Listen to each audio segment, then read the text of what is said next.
Open பண்ணி மேலே இருக்கிற இமேஜ் குவாலிட்டி கிளிக் பண்ணீங்கன்னா ஏஐ ரிப்பேர் அப்படின்னு ஒரு ஆப்ஷன் இருக்கும். ஜஸ்ட் அதை ஓப்பன் பண்ணி எடிட் பண்ணணும்னு நினைக்கிற வீடியோவை இம்போர்ட் பண்ணிக்கோங்க. இப்போ இது நம்மளுக்கு 4K வேணும்னா 4K வச்சுட்டு இமேஜ் குவாலிட்டி ஹெச்டி ப்ளஸ்ல வச்சுட்டு மீதி ஆப்ஷன்லாம் அன்டிக் பண்ணிட்டு ஓகே கொடுத்தீங்கன்னாவே போதும்.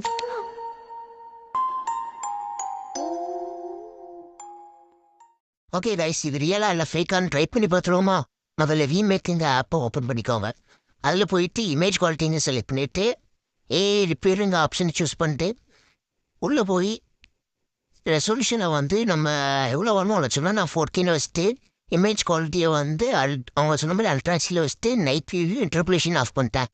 ஆஃப் பண்ணிட்டு வீடியோவை இம்போர்ட் பண்ணிட்டேன். இம்போர்ட் பண்ண வீடியோவையும் ஒரிஜினல் வீடியோவையும் கம்பேர் பண்ணி பார்க்கலாம். இது வந்து ஒரிஜினல் வீடியோ.